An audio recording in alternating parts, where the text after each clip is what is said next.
Yes, indeed. Welcome into another episode of Rip N Riff here on the Rip N Riff YouTube channel. That over there is at Mr. Jared Moore. I am at Pucking Thoughts Adam Bernard. And we're here to rip some cards, talk some sports, primarily football today, maybe a little baseball. I got a Rip and Rant about something I just recently discovered on eBay. And we'll do our usual Monday deal here. But Jared, how was the weekend? Weekend was fine. It was nice that we actually got, I know we're going to get into the football in a little bit. Nice that the Giants game was actually entertaining for once. It would have been nice if they had not found a way to outdone themselves and actually win the game. But I guess progress. Rome wasn't built in a day, my friend. One thing I will say about Giants Cowboys, it doesnn't matter if they're both good or both bad or one is one and one is the other. Those two usually have good football games when they get together. That was quite the fourth quarter, but we'll talk more about that later. Let's jump right into brass tacks here. Let's get into today's pack ripping lineup. We're going to do football and baseball here today as the baseball season's winding down. We'll get to some hockey soon here because that season is, wow. What is it, about 2 weeks away here at this point? A little more than 2 weeks, 2.5 weeks. Yeah, teams report to training camp this week, so yeah, kind of do the math there, I suppose. So what do we? And I'm excited for the shortened preseason and earlier season start next year. But let's talk about today's packs. So I've brought to the table some 1992 Upper Deck football. That is not to be confused with the 91 Upper Deck football box that hobby box that I sent a picture of to you, Jared. We'll have to crack that at some point and go through that. I also have this 2022 Topps Heritage Baseball. I got this for free from a local card shop on opening day. I went and bought, and I got like a free gift bag, and this was in it. Shout out to T206 Sports in Santa Rosa. So that one's been hanging around a little bit. Figure maybe we'll talk a little baseball here, as it looks like the Yankees and the Red Sox. There's still a lot of baseball left to be played, but could be on a crash course for a wild card round. But what do you got today? I have the 2024 Panini Totally Serified series, which I guess is a new line for them, and you can see the rookies on the screen there. Obviously, the 2024 rookies. I think the box also said there might be an autograph or a memorabilia card in the box. So we shall see. And that's actually going to be our leadoff pack today. So if you don't want to waste any time, I say we get cracking. Yeah, I got 3 of these. I'm going to save the other 3 packs for the future, but I got 3 packs with 4 cards each, so we can get right to it.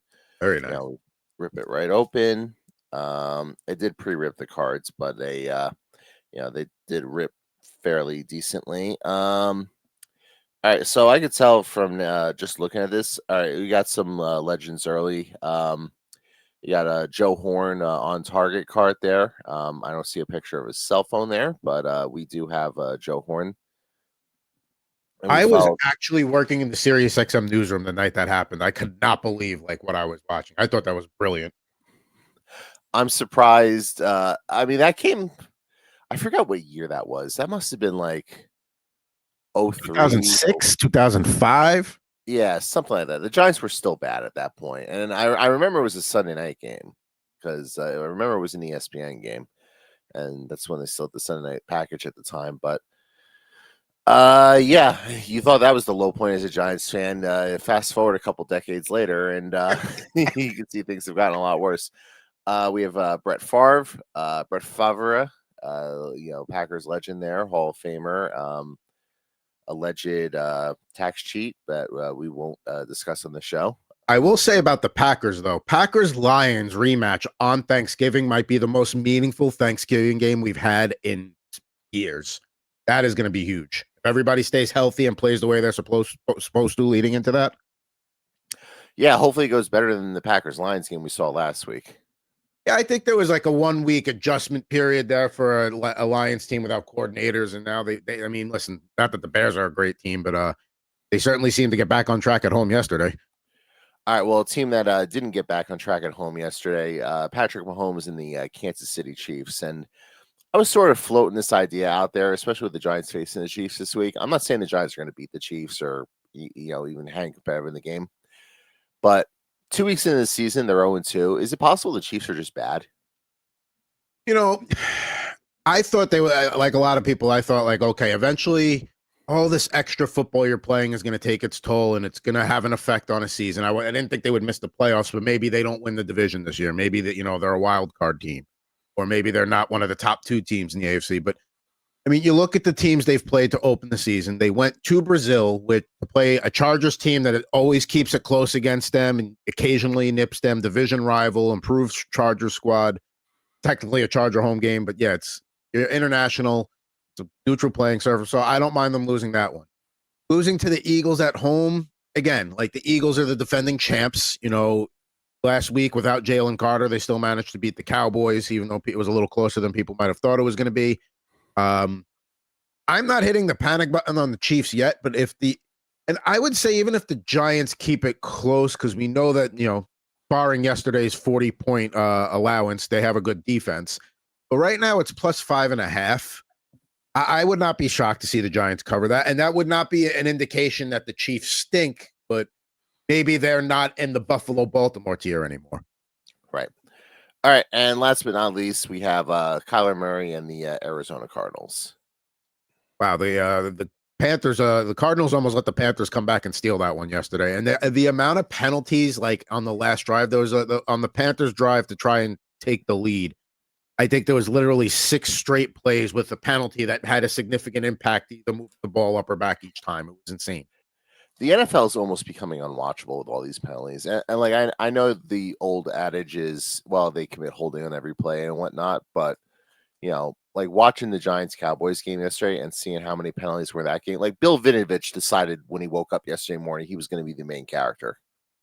And like, the 80,000 people that filled Jerry World, they actually came to see him. They didn't come to see Giants Cowboys. No. So I always go to watch the refs. That's what we're paying the big money for. Of course. Yes. All right. We go right from that to pack number 2. We start with a rookie card here with a portraits card of a Broncos receiver, Troy Franklin. Who's their like little gadget slot guy, and he had like a key catch late, but the Broncos ended up losing that game. We go right from that to a team there's no other way to sugarcoat this team is a disaster this year, and I don't see things getting better anytime soon. Jalen Waddle with the Miami Dolphins. I'm not saying Jalen's a disaster, but the Dolphins in general are a disaster.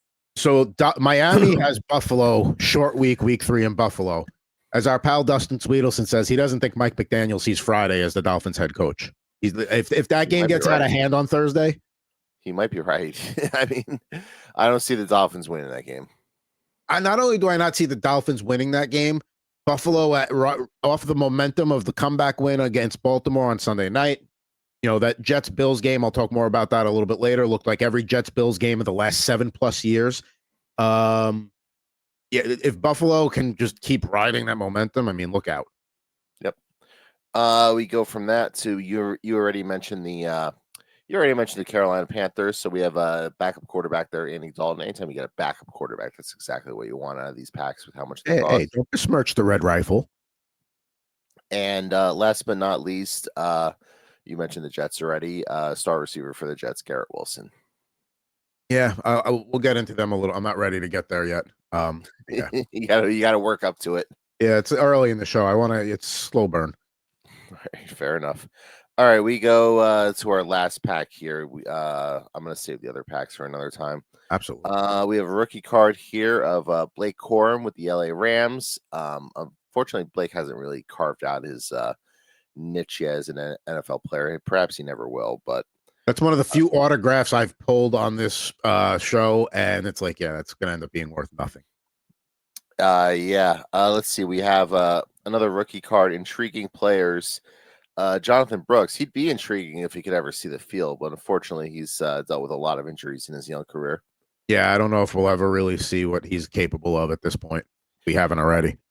We have Amon-Ra St. Brown with the Detroit Lions. The Lions getting back on track yesterday with a lot of points scored against the Chicago Bears. Lions Ravens Monday Night Football. I think that's this week coming up. Yeah, that is going to be a fun one a week from tonight. Yeah, it should be. That should be an exciting game. There should be a lot of offense in that game. And it's, people say early season Super Bowl preview. I got no problem with that. I mean, to me, if you had the gun to my head right now, I'd pick probably Buffalo out of the AFC, NFC. It's coin flip for me, but yeah. And last but not least, running back for the Seattle Seahawks, Kenneth Walker. And the only thing I want to mention about the game, because I didn't watch a lot of the game yesterday, I actually haven't watched a lot of Red Zone this year. I've been watching a lot of the Giants exclusively in that 1 o'clock window. I do have to give the Steelers credit's not the right word.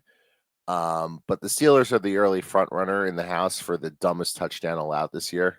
Oh yeah, the fumble recovery. Not the end zone fumble recovery. Yeah, I mean, like, you would think a team coached by Mike Tomlin would be a little more buttoned up than that to allow that sort of, like, that's the type of thing I would expect from the Jets or the Giants or Browns. the Panthers or the Browns or what. I wouldn't expect that from the Steelers. Here's my thing about that. It's not that it happened. It's that there was no reaction from a Steeler player to be like, oh shit, maybe we should go get that. You know what I mean? Like, see, everyone on Seattle special teams understood the assignment. They went right after that. But I mean, for no reaction on the Steelers, that's just lack of care or lack of preparation or a little bit of both. I mean, it's coaching. It's really what it comes down to. And I know you can't necessarily blame the head coach for everything. That's obviously the special teams coach, and that falls under what they view. But the head coach is responsible for everything at the end of the day. Well, we'll see if they get that buttoned up, and I'm sure that'll be a focus in practice this week on special teams rules and all that stuff. But yeah, they go to New England this week, so I mean, they do have a chance to get back on track. New England, went down to Miami. Again, depending on how bad Miami is, I don't know how impressive a road win that is, but still looked pretty good down there in South Florida now. So Jared started with some football. I'm going to keep the football rolling here. We're going to go to 92 Upper Deck Football, which the 91 and 92 Upper Deck Football, those are two that I bought a lot when I was a kid. 89 Pro Set was another one. Those are like some of the big three, I would say, of like my kid collecting. And I was just I picked a random card there to use as just like my setup card. But how about Brandon Aubrey yesterday, and also Colts kicker, whose name escapes me at the moment, just like big game-winning kicks there for both of those guys. Brandon Aubrey's got his leg is unbelievable. Well, I'll do the Colts one first, and then I'll get to the Giants. Brandon Aubrey. Yeah. Again, the refs decided they wanted to be the main character yesterday. The Colts kicker misses the 60-yard field goal wide, and then they just decide, hey, we're going to call leverage on this play. And yeah, I don't understand how that's a personal foul. That's a 15-yard penalty. Like that seems a little ridiculous to me. Like that should be a 5-yard penalty and replay the down. Right. That should not be an automatic first down or anything like that. But I mean, that's the NFL for you. And then obviously the guy drains the 45-yard. As for Aubrey, like I knew the second he was lining up for that kick, he was going to make it because all the Giants do is give up 60-yard field goals. And like to that point, I think that's the fourth 60-plus yard field goal they've given up in the last decade. Because I can name all of them because Jake Elliott did it. Graham Gano did it against the Giants. Greg Joseph did it against the Giants. And now Brandon Aubrey. I remember the first one. I don't remember the other ones, though. I do remember the Jake Elliott one.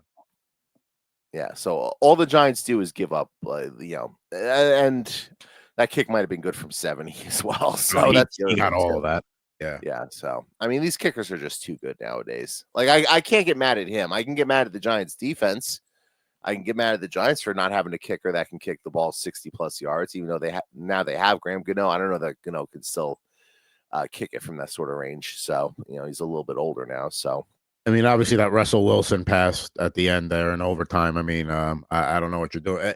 That's the thing. The guy, like Joe Davis, is literally saying on the broadcast right before that play, "What a day Russell Wilson's had, turning back the clock." Blah, blah, blah, put the whammy on him. Yeah. Next play, boom. Like, wow, okay.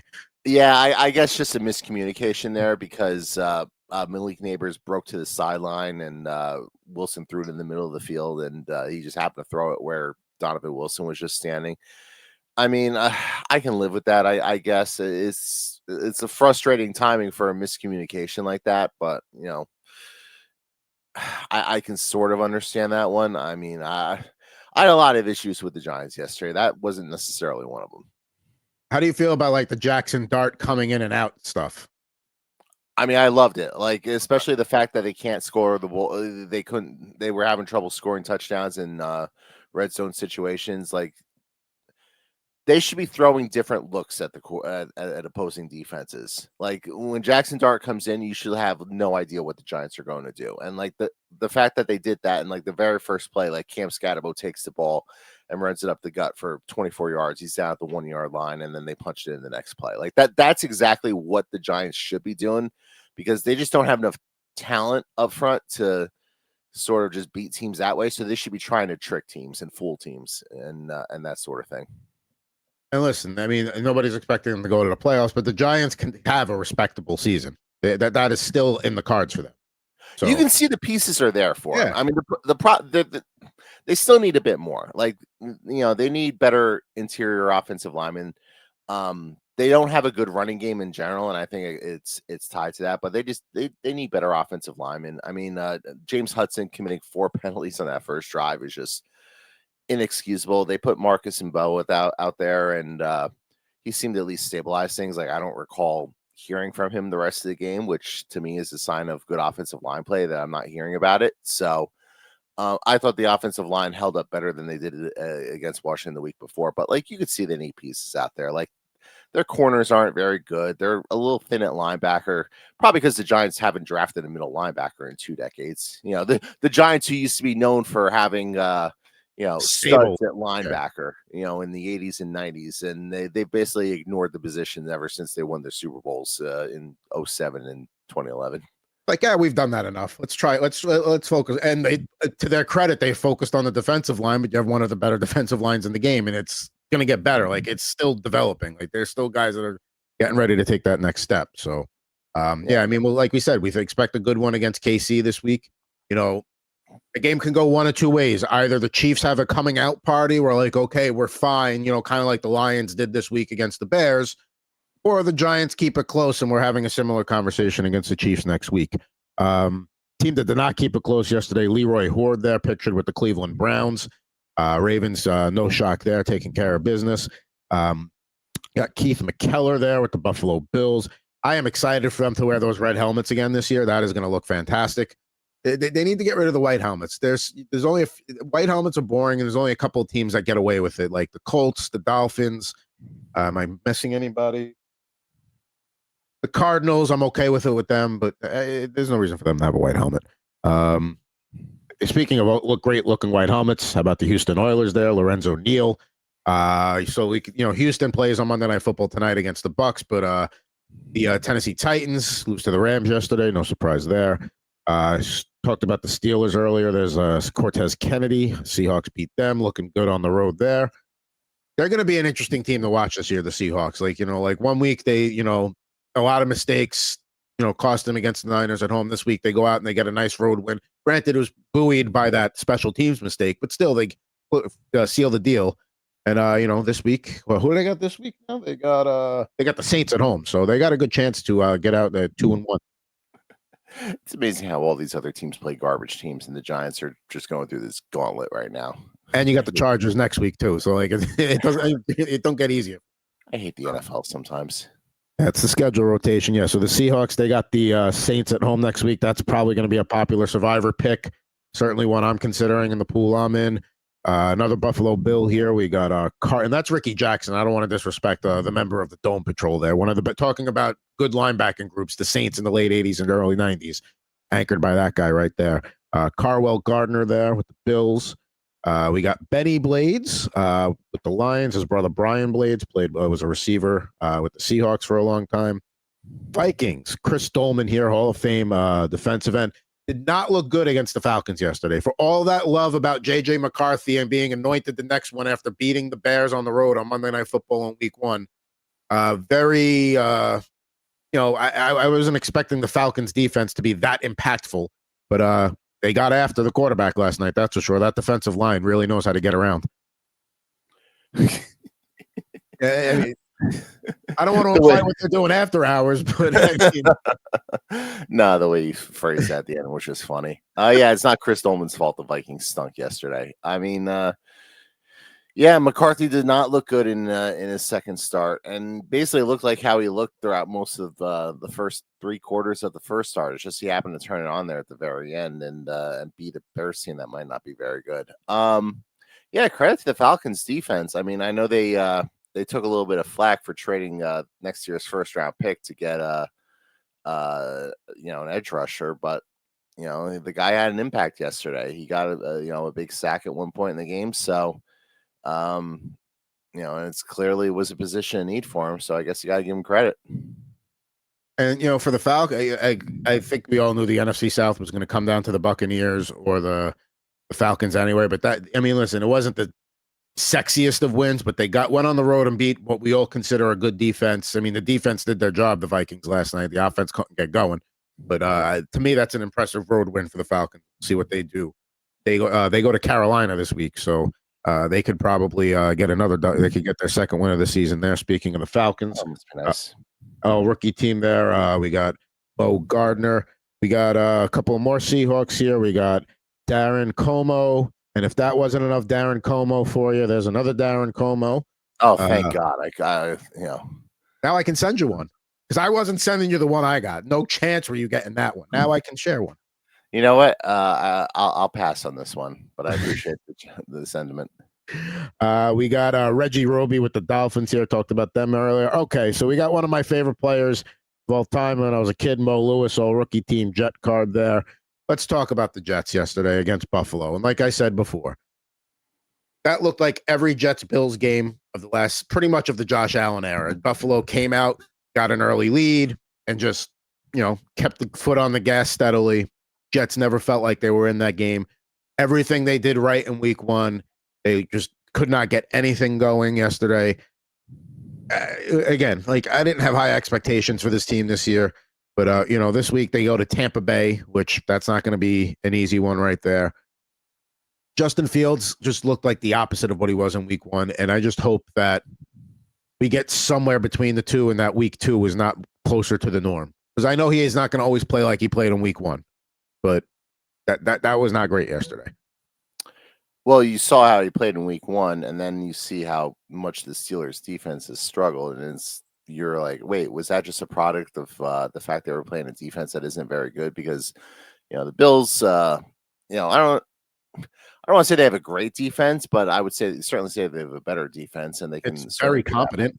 Yeah, they're competent. There was a lot with the Jets game not to like yesterday between that and the lack of discipline and Michael Clemens.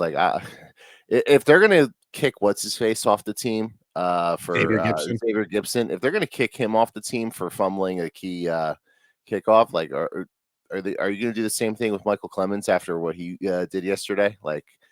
If you're going to be building a culture of accountability and holding people responsible, Aaron Glenn probably should cut him sometime at some point this week. I don't know, it's a little bit different with a defensive lineman than it is with a kick returner. So we shall see. And you touched on the culture thing, and to me, they failed their first test. That's your first home. It's a home opener against a division rival. The perfect recipe for people to be a little too amped up and maybe do stupid things and maybe take more penalties. And the Jets just failed that. And if that's going to be your hallmark, is we're cleaning up the culture here. And I get it. It's not going to happen overnight, so especially when you were the most penalized team in the league last year. But that did not look like any sort of step or progress in the right direction. That's to me second home game as well. They've that's right, not a lot of teams have had two home games so far. The Jets have been one of them. They lost both. The Colts opened up with 2 at home, and there was one other team that opened up with 2 at home. The Packers. But they also had the short week with Thursday. But yeah, you're right. We're not home opener, but still, a division game at home, and the recipe's there. I'm not expecting to beat Buffalo, but can we not have it be there are periods where a team just dominates a division, as we know the AFC East was dominated by the Patriots for many years. Well, you just know, okay, how long am I actually going to watch this game for before it gets out of hand? And that against the Patriots forever, it was like that with Tom Brady, and now it's like that with the Bills. And to me, I'm a reasonable Jet fan. I'm not trying to level jump their progress in terms of getting back to respectability, snapping the playoff drought, all that stuff. But there needs to be incremental, visible progress, and that's all I want each week. I just want a game like the Pittsburgh game where it's okay, I can watch this all the way through, and they've got a chance, and they're in it. Like, I don't want to see any more of what I saw yesterday. That's supposed to be, if you're going to change the culture, that's a big part of it right there. Enough of that. I'm not saying you're not going to get blown out once in a while, but that was not a blowout that needed to happen that way.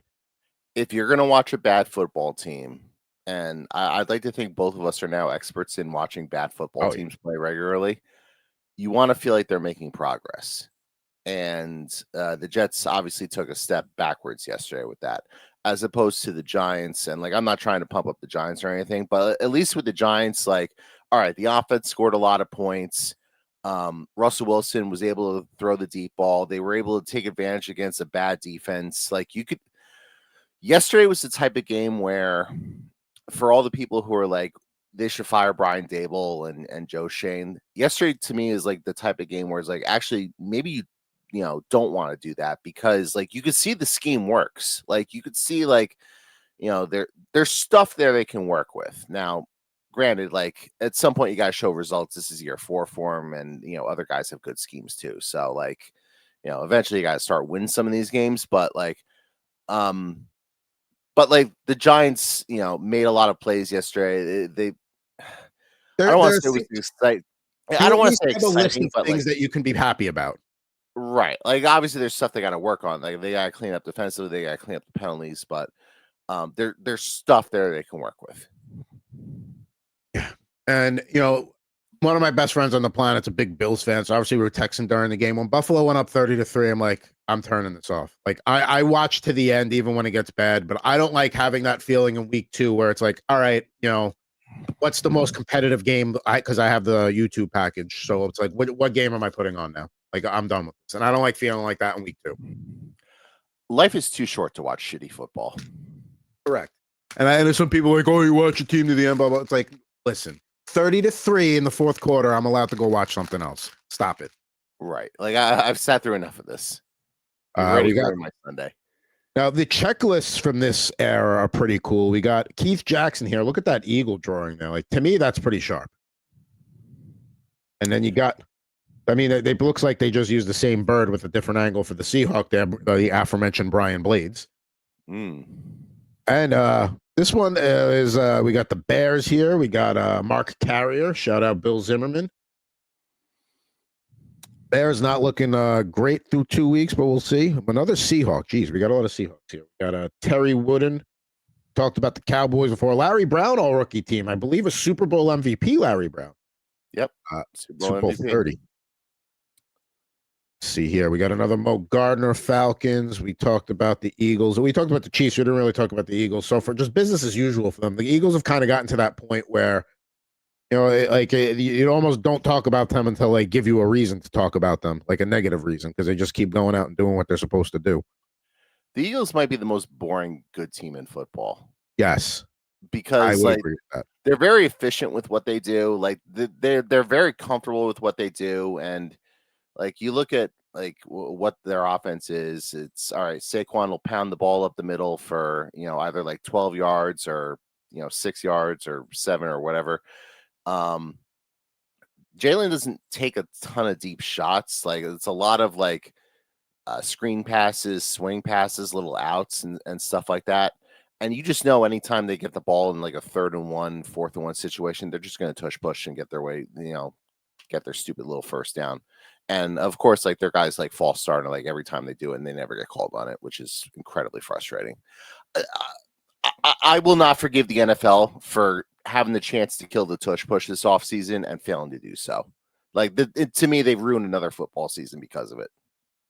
Yeah, like you said, like because I mean, yeah, I know there's the logic of like, okay, like we'll figure out a way to stop it. Like, okay, well, like when you're talking about just trying to get, you know, 3 feet of space to get a first down, like that's on borderline unstoppable. So I get it. It's nice. It's and yeah, there's that, but also like I just don't want to watch it. Like if I want to watch rugby, I'll watch rugby. That's what it is. Yeah, and like you said, you know, they're a boring, good team, but they're not at the same time. They don't feel unbeatable either. They go out, they do their job, they're efficient. They're just a very, very good football team, and they go out and show it on a weekly basis. We got a all-rookie team, Aeneas Williams there, one of the better cornerbacks of the 1990s. Cardinals might be the worst 2-0 football team of all time. Let's see Hey, at least here. they're 2-0. It's more than we say about some teams. They go to the 49ers this week. That's the Niners home opener. They were on the road the first 2 weeks of the year. We got a Rams.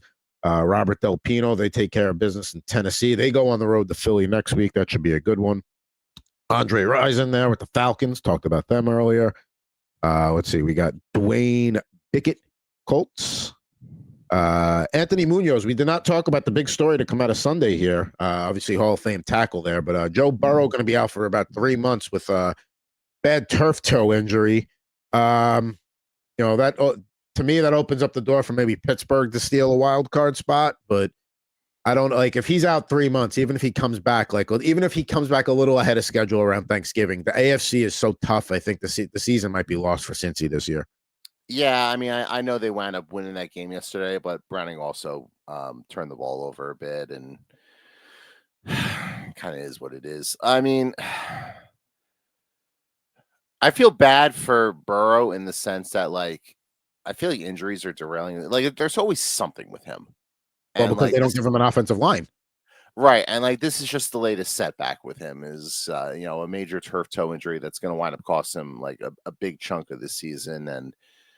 And like it sucks because he's one of the best quarterbacks in the league, and you want to see him play on a regular basis, and you want to see if this Bengals team can get back to a super. Like, it's easy to forget they got to a Super Bowl with Joe Burrow. Like, they went into Arrowhead and won that game in the AFC Championship. Like, that happened. So, Yes.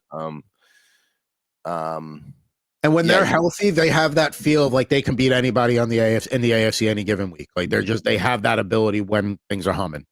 Right, and it just puts more pressure on their defense, and their defense stinks. And you know who else might stink is Chase Brown. Like, yeah, I know he's been the feature back for the Bengals for a little bit here, but he when you're averaging 2 yards a carry, like that's not going to last very long. Like, eventually they're going to find somebody else to get some plays out of the running game, and they're going to need the running game now more than ever with Joe Burrow out. Spoken like a guy who has shares of Chase Brown in Dynasty. I have a share. Yeah, I'm well aware of what's going on. And I said, like, oh, maybe he comes back early.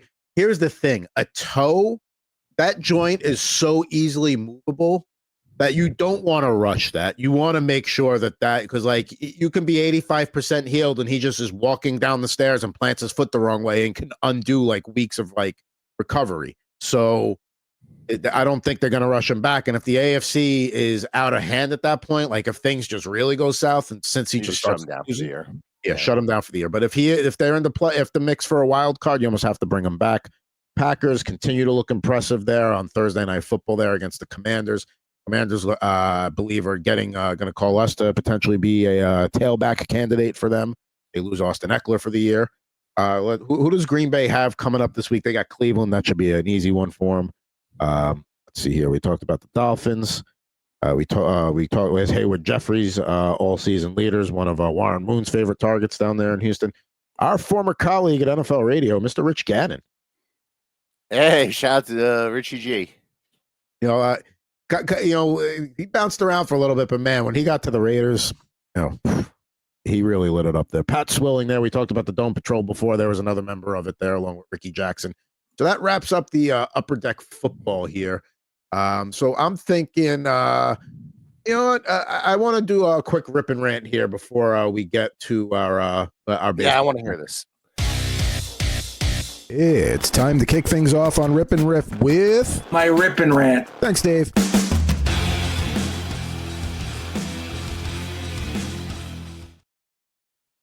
So last night, I'll try messing around on the phone before you fall asleep, after work and all that. So I'm on eBay, probably not a good idea. Throw a few things in the cart. And nothing crazy, just like a couple of like three. So what it does is I found one item. There was like a $3 item. It's like these like mini. I don't have one. I meant to grab one. I don't have one within reach. They're called headliners. They're like little mini figures that have like big heads, but the bodies are small. And I found one of Curtis Martin in a Patriot from his rookie year as a Patriots. I'm like, all right, cool. I collect Curtis Martin stuff. I'll do that. And I do this thing that I always do. You're going to buy one small item from a seller. You may as well look in the store and see what else they got. You get it to a respectable price if you're going to have to pay the shipping, right? Find a couple other things, get it up to like maybe $11. So the shipping ends up going to be just as much as the shipping. So what, a lot of times I'll reach out to the seller, I'll screenshot my cart and be like, hey, would you do combined shipping on this? Not out of practice. I'm about to do that. And then the eBay app has this new little button bar that says request combined shipping. I'm like, oh, that's a really helpful feature. Instead of having to do that, they recognize probably people do it enough. So I tap it. They don't make it clear that when you request combined shipping, you are confirming that you're buying those things. So there's no it's you if you ask to combine shipping on an item, you have now committed to buying the items. Luckily, it was only like $10 worth of stuff, but I was not happy about that. And they don't make that clear. Like it should be like in red letters with like a line under it that says, if you request, it just is a simple button. Boom, that's it. Then you've committed. Yeah, it's a little misleading there. So I can certainly understand the frustration there. I didn't even know eBay offered that, but I haven't really. It's new. I didn't know either. Yeah, so I mean, it's good to know moving forward, but it's also interesting how we have just a different shopping habits on eBay. Like you'll actually think to go to the person's store and look around, and I generally don't.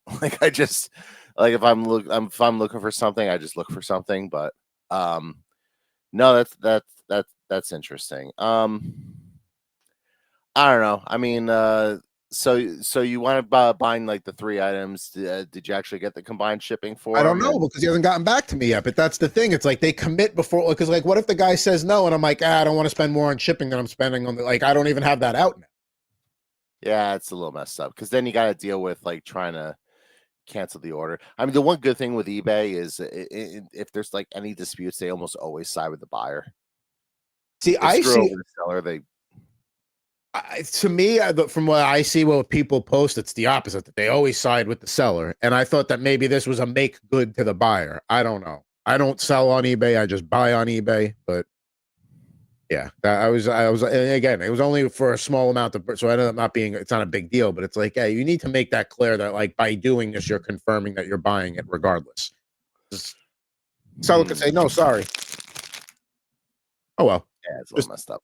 That was a little shady. So now we're going to get to a little baseball here before we wrap things up. 2022 Topps Heritage Baseball there. Maybe we'll get a Cal Raleigh rookie, which all of a sudden after this year might actually be worth something. So, yeah, maybe. I mean, he just tied the record for most home runs by a switch hitter. All right. Anytime you tie a record with Mickey Mantle, I guess you're doing all right. Yeah, I think that's a good benchmark that you're doing things right there for your baseball team. We start off with former Yankee Luis Severino. Yep.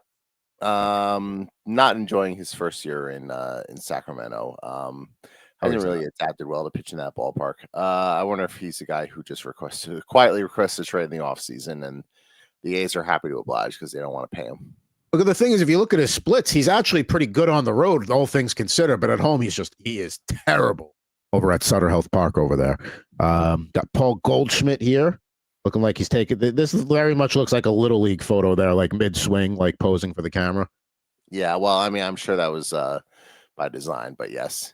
And that's at their spring training facility that they share with the Marlins that I've been at. And that the remote I did for Mad Dog on the spring training tour that year, the Marlins gave us nobody that day, and Mad Dog was pissed. Oh, he went on the air and very much aired out the dirty laundry. Mad Dog will do that, and rightfully so. The fact that you're taking the time out of your schedule to go down there, and by the way, you're the Miami Marlins, Florida Marlins not at the time Yankees. Too. This isn't you can't offer up the manager for 10 minutes or a player or two. The fact you're making this trip down there. I know Dog had a classic rant maybe a year ago or so where his son went to the Mets complex and it was a similar situation where the and he's you can't bring over a fourth outfielder just because something. Exactly. These guys are too big. They can't carve 5 minutes out of their day. The fact that it's one thing you're trying to get them on the phone or throw them in front of a computer to do a Zoom interview, but the fact you're there is just so bad. I mean, these team PR is just the problem is these PR staffs just they don't want to do any work. They're just fucking lazy. And the thing that made the Marlins work worse was the Tigers were there that day, and at the time they had a notoriously tough PR staff. They were a tough nut to crack. They gave us Jim Leland that day, so it's we come to the Marlins Park. You gave us practically nobody, We got Jim Lee. Oh, there, yeah. Anyway, that was a long time ago. Stories from the road and sports talk producing. It hasn't gotten much better as a producer over the years. I'm- If anything, it's gotten worse because these PRs just don't see the value in making their guys available. Listen. Unfortunately, you could kind of see that it was going that way. We got Connor Joe there, picture with the Rockies. Raciel Iglesias, the Angels. I don't love the look of these cards, like because the white border is just boring. I get you're going with the 73 retro look, and at the time there wasn't much you could do. Like it's cool in its simplicity, but I don't love it. You know, Jaime Candelario, the Tigers. Patrick Wisdom, all-star rookie with the Cubs. Gavin Lux with the Dodgers. Mike Minor with the Royals. Ryan McMahon there with the Rockies. Good looking shot there. How do we feel about what the Yankees are doing here down the stretch with the way the AL is shaping up? I mean, they could still get the division, but they look more destined to be playing in the wild card round. I don't care. There we go. I guess for lack of a better answer, I don't care. Like, I kind of wish Jazz Chisholm would keep his mouth shut, like, and stop saying that, like, yeah, we're the team to beat because you went on a hot streak in the last week or so. Like, this Yankee team's going to go as far as their bullpen takes them, and I don't trust anyone in their bullpen to get outs in the playoffs. I think that's a fair assessment. So, yeah. So, and again, part of the deal, too, is, and I know it's simple to say this, but do they avoid Houston or not? Because if they have to play Houston, I have no... They haven't proven they can beat Houston in a spot that matters. And I know Houston has lost the division to Seattle here over the last week, but again, until they beat Houston in the playoffs. But there's no matchup there for the Yankees where I feel really good about it. Like, you're going to go up against the Red Sox. It's like, yeah, they just took 2 or 3 from the Red Sox. Sure. But like, you're going to see Garrett Crochet, and I don't really feel confident about it. And like, I know the Yankees, all right, like Rodon's pitching well, and Max Fried's pitching well, and you know, game 3 started like anything can happen, but it's just tough to feel confident, especially, the Yankees don't have a very good manager, and once these playoff games start, like all these teams are looking to do is get into the bullpen as quickly as possible. Like they don't want their starters to go deep in these games because they don't want to face these guys the third time through the lineup. Like they want to get these guys out of there with 70 pitches. And you know what? This is a little minor rip and rant for me. I'll just go off this. Baseball has ruined itself by how specialized it's become with these managers going to the bullpens and just rushing to get these guys out of the games. You have your starting pitchers where the guys are cruising. And a perfect example the other day was Luis Hill was cruising for the Yankees in that game against who they play earlier this week. I don't even remember. They played the Astros, right? Or they played he was just cruising in that game. And they get him out of the game after like 6 innings or whatever it is. He's got like 91 pitches. I don't recall if he had given up a hit yet or not. Doesn't really matter. And like whatever jabroni they brought in, like immediately blows the game. And it's like, well, what are you doing? Like, not only are your bullpen 91 pitches. You didn't have to get him out. Right. Like your bullpen is not that good where you should be rushing to go to the bullpen.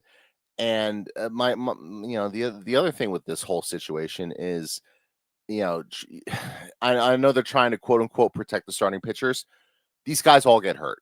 Like getting these guys out of the game after 91 pitches and 6 innings or whatnot is not doing anything to keep any of them healthy.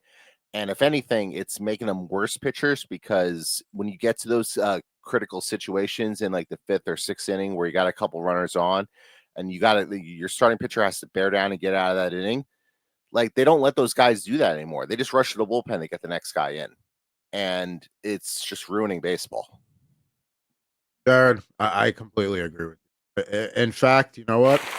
Our audience is using it. There you go.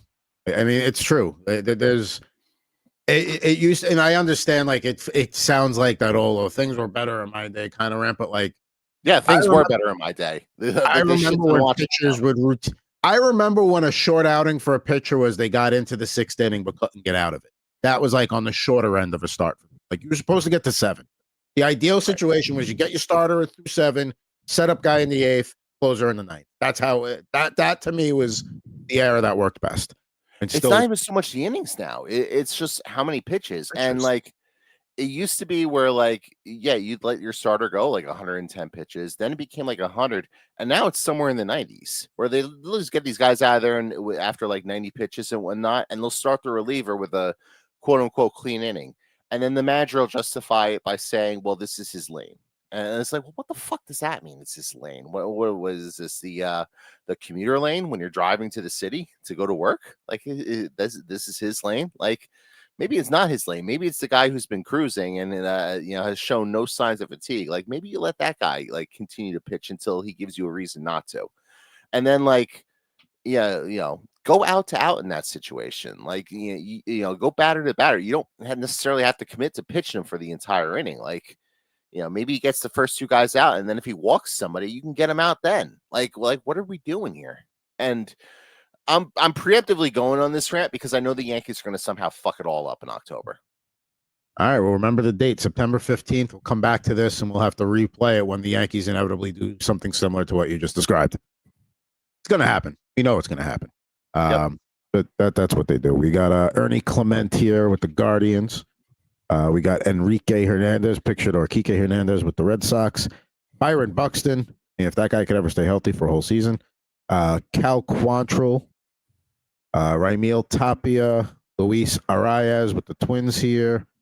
Marcus Simeon, who had a very slow start to the season and then started playing better as the season went on. We got a Joe Ryan rookie card there. Twins. Cole. That's not bad. It's not bad. I mean, I don't have a ton of candidates for hit of the day, so pulls of the day. So you're going to probably win this week. Cole Irvin, Matt Olson. Back when the A's had quality players at both corners.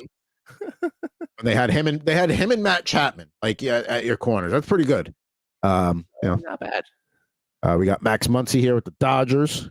Jake Odorizzi from the Houston Astros there. Anthony Santander, who has not been able to do much for the Blue Jays this year due to injuries. Let's see. We got Brian Goodwin with the White Sox. Do love those old school uniforms. Brandon Nimmo. We got a couple of Mets back to back here, and Taijuan Walker. So Nimmo and the former Met Taijuan Walker. Mets are Metsing down the stretch here, aren't they? I was stunned that they lost that game on Saturday, where they were up 2-0 in the 8th inning, and they found a way to lose that game. And I mean, fortunately for them, they got a big win yesterday with Alonso hitting that walk-off in extra innings. But they're making things a little too close for comfort now down the stretch. Like, I don't know if the Giants are going to be able to overtake them, and I think it helps the Mets to actually have the tiebreaker head-to-head against the Giants. But yeah, I mean, there's 2 weeks of the season left, and the Mets are not out of the woods yet. They very well could still implode and blow this. In fact, let me look at the Mets schedule. I mean, don't get me wrong. The Giants had to go on a ridiculous tear just to get back into it here, and I don't think they're going to continue to play it that way, and they have not as of recently. Well, that too. And they faced the Dodgers this weekend and lost 2 out of 3, which also does not help them. But just pulling up the Mets schedule real quick, and let's see who we have here. Like they have the Padres this week. They have the Nationals, who aren't very good, but they have they finish the season next week. 3-game set against the Cubs in Chicago, which won't be easy, and 3-game set in Miami against the Marlins. And like the Marlins aren't good, but they're plucky, and like they've given the Mets problems in the past. So like the Mets are not out of the woods yet. Yeah, Met fans don't. Playing the Marlins towards the end of the season, that's happened before to them. Let's see. Speaking of it, we'll keep the Mets rolling here. We got Francisco Lindor and Juan Soto, but pictured with the Nats here. Let's see what else we got here as we wrap this pack up. I found another Met here, a former Met, Tyler Megill. We got Tommy Edman here with the Cardinals. Colton Welker with the Rockies, rookie card there. Howie Carpen's favorite catcher. Let's see here.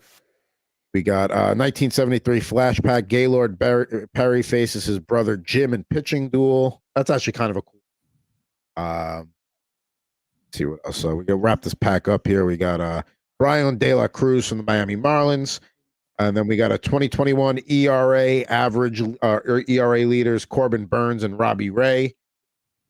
Feels like it's so long ago, Robbie Ray on the And then Austin Riley, game 1 walk-off single from the National League postseason series here. It looks like it's a moments kind of card there, but that's it. I 35 card pack. I was expecting maybe something a little bit better than that from a hanger box. I mean, not that I was expecting a big pull. Come on. No, I think you got about what you were expecting there. And just to tie the bow together with the Giants, they got a road trip this week, 3 in Arizona, 4 more against the Dodgers in LA, and then they finish at home next week. I mean, their schedule, aside from the Dodgers, their schedule is actually pretty reasonable because they have the Cardinals and the Rockies the last week of the season. But yeah, they got their work cut out for them. Let me pull up this standings real quick. I think they're a game and a half back, but they have to finish a game ahead of the Mets to win the wild card.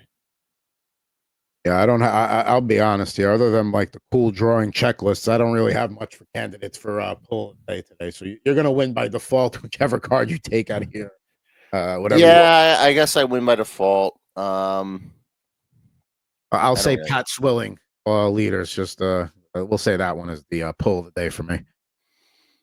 Yeah, I don't really have a great pick here with these cards. I guess we'll. I don't know. I guess we'll go intriguing players, Jonathan Brooks, and hope that like he can actually be something someday. But I'm not holding my breath on that. Today's pulls of the day. Yeah, that's just nothing sexy there. But hey, we covered a lot of ground today. We talked a lot of NFL, talked a little baseball, even if the pulls weren't great. Now, Jared, what do you got coming up here with YouTube at Jared Moore Poker? I have to make more shorts because all the ones that I made and scheduled are all done, and I made one last night that I just have to schedule to go out for tomorrow. But I got to get on that. But let's just say that I've recorded about 7 weeks worth of voiceover for shorts, and I've made one out of it so far. So probably work on that this week when I get some time. And like you said, camps opening up around the NHL. Guys are reporting back to their teams. All about the jersey.com as Jared will chronicle the upcoming Devils season again. Oh, yeah. Yeah, we'll get right on that. And yeah, listen, the playoff team, sure. Anything beyond that all depends on whether Mr. Jack Hughes is healthy or not. That's the ultimate decider there. And then, of course, Total Hockey Now coming out on Thursdays. Well, last week we tier ranked the top 25 left wings. Did a mock. This week we'll be doing the right wings and another mock here as we're getting closer and closer to hockey season kicking off here. Looking forward to the actual drafts I got coming up here. I actually have to keep a schedule to make sure I keep track of all of them. So, yeah, very much looking forward to that. Check it out. Plenty of mock drafts up there to check out if you are into fantasy hockey. But that does it for this edition of Rip. Don't forget, give us a follow, a like, subscribe, all that good stuff on social media. Check us out at Rip and Riff there. Or you can shoot us an email at ripandriff@gmail.com. But for at Mr. Jared Moore, I am at Pucking Thoughts Adam Bernard. Back with you next week. We'll recap week 3 and look ahead a little bit to week 4 in the NFL on an all-new episode of Rip and Riff here on the Rip and Riff YouTube channel.